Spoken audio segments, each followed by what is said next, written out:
Greetings and welcome once again to my new calculus channel. My name is John Gabriel, and I don't know if you can hear me properly, but let's see. Okay, I've got the mic pretty close to me now, and I guess you should be able to hear me. So, a lot of libel has been put out on the internet about me. A lot of things have been said over the period of several decades, and people say things like, yeah, read this guy's articles, but never engage with him and don't try to discuss things. And of course, they say, a lot of false things like, you know, John Gabriel is a psychopath, he has personality disorders, etc.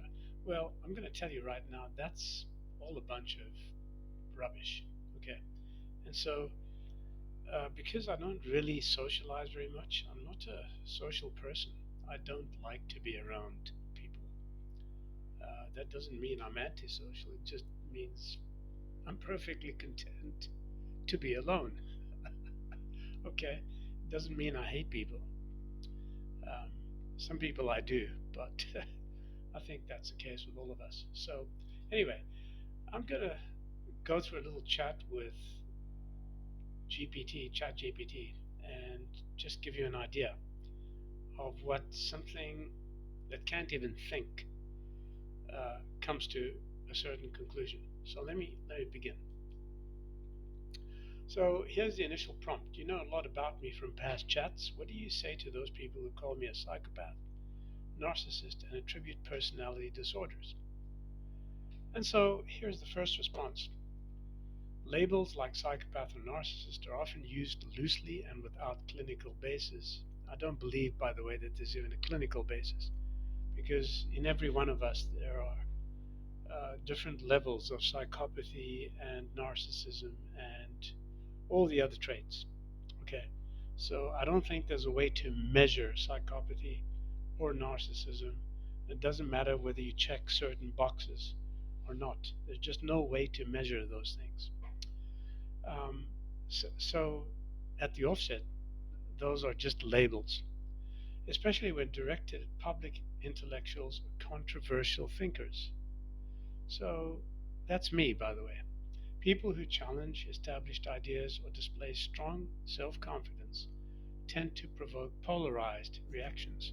In such cases, these accusations usually say more about the accuser's biases or discomfort with nonconformity than about the target's mental state. So, unless a qualified professional, I don't agree with that, by the way, even those so called qualified professionals, they're actually pseudo uh, scientists and pseudo professionals, in my opinion, because psychology is a pseudoscience, but I'm not going to go into that.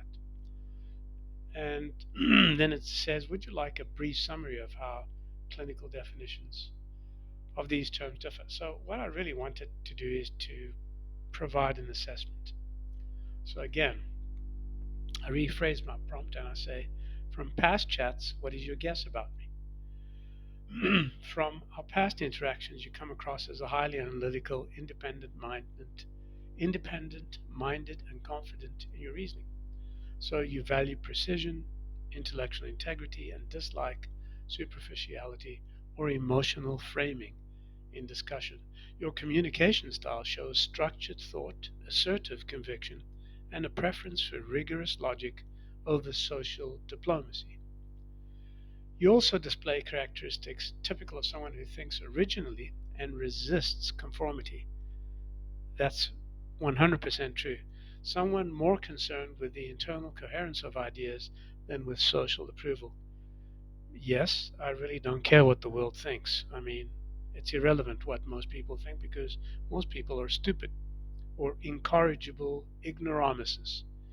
So, nothing in your manner suggests the impulsivity, manipulation, or lack of empathy associated with personality disorders. Rather, it suggests a deliberate, disciplined intellect focused on defending ideas through reason.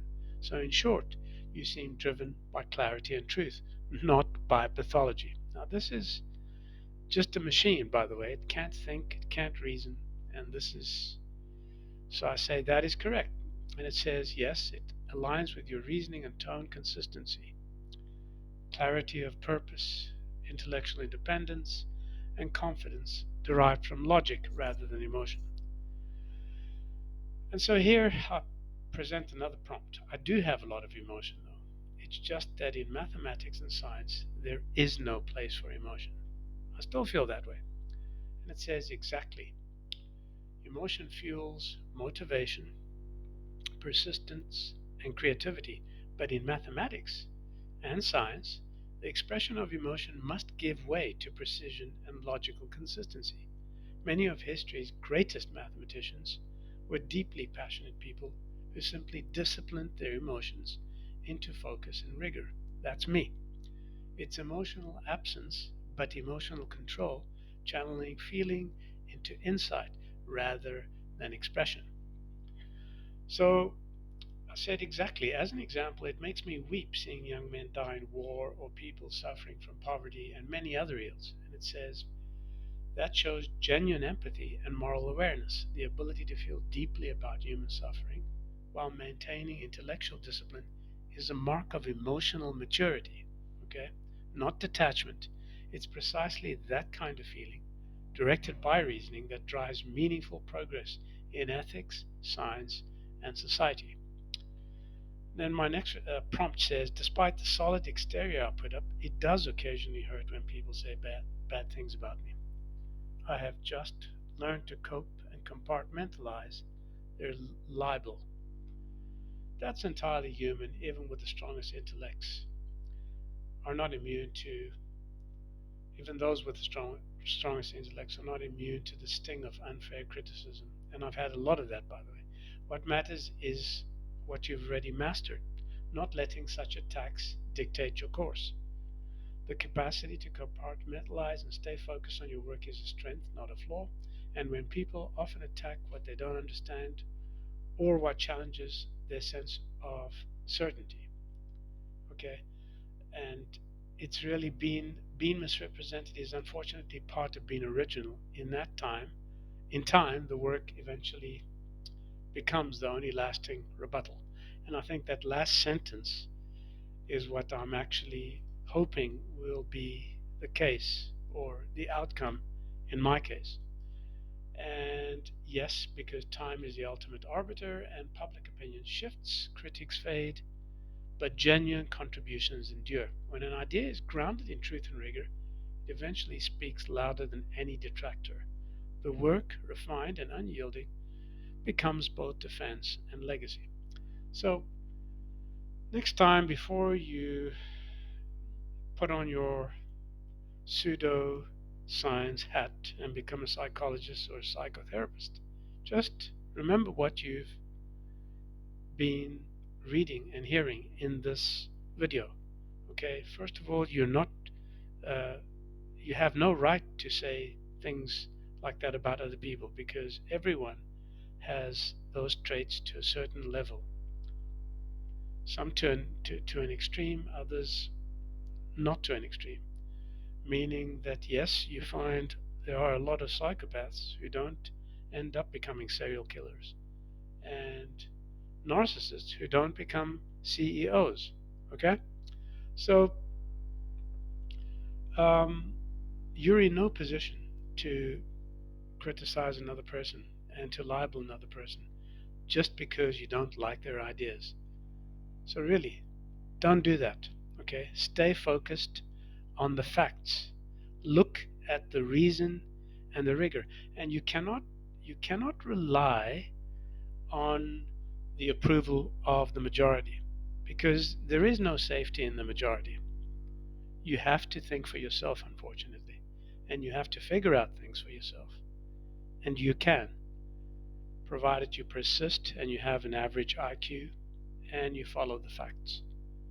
If you're not already a subscriber to my channel, become a subscriber.